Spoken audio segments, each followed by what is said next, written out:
Ярко-розовый цвет и силуэт дамы в платье – так выглядит исключительно женская парковка у одного из торговых центров. Отличие не только в этом. Места шире. Вместо 2,5 метров почти 4. Подъезжая к торговому центру, подъезжают девушки, мамы, молодые мамы, бабушки, дедушки. Мы всех с любовью к ним относимся, поэтому вот такую парковочку решили все-таки организовать. На деле далеко не все автоледи оценили заботу о слабом поле. Мнения на этот счет разделились. Кто-то воспринял это как подарок, кто-то усмотрел сексизм, кто-то ущемление прав мужчин. Для них таких парковок в городе нет. Меня возмущает розовый цвет. Во-первых, я сама брюнетка, не блондинка. Я считаю, что розовый цвет, он не совсем здесь актуален. Я вожу очень хорошо, у меня 15 лет стажа, и я многим мужчинам могла бы дать фору в вождении. Женщина просто должна выбирать себе место там, где свободно.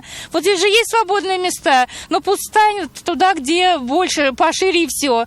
Но разделять женскую и мужскую, я считаю, нельзя. Женщины будут спокойнее от криков мужских. Я очень рада, что в нашей любимой республике Татарстан, в Казани, к женщинам проявляется такое уважение, такое внимание и почет. Тема специальных розовых парковок сегодня взволновала и активисток движения «Фемкызлар». Девушки считают, что подобное новшество – не что иное, как дискриминация. Яркий намек на плохое мастерство вождения представительниц слабого пола. Существует стереотип, что женщины плохо водят и не умеют парковаться. Но это совершенно не так. Женщины-автовладельцы гораздо более аккуратны на дорогах. Пока из более чем 200 мест на этой парковке в гламурный розовый перекрасили лишь 10. Но так ли нужна представительницам слабого пола такая забота? В последнее время даже мальчики хуже вождения сдают, чем девочки. Более целеустремленные, более настойчивые.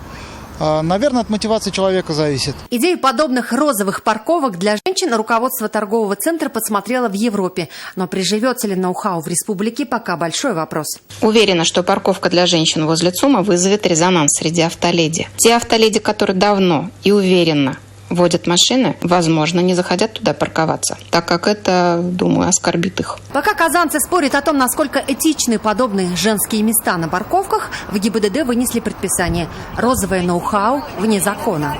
Данные обозначения не предусмотрены ГОСТом. Должностным лицам выдано предписание для устранения данных обозначений в установленные сроки. Чтобы руководство торгового центра не штрафовали, в течение 3 дней розовую парковку нужно демонтировать или узаконить, что будет куда сложнее, тем более с учетом общественного резонанса. Чтобы узаконить эту единственную в Татарстане парковку для женщин, собственнику этой территории рекомендовали обратиться в администрацию района, где соберут специальную комиссию, которая решит, каким цветом будут окрашены эти парковочные места и какие знаки на них будут нанесены. Юлия Гоголева, Ильшат Мухаметов, ТНВ «Казань». Все новости дня в выпуске программы «Новости Татарстана» на YouTube-канале ТНВ. Подписывайтесь.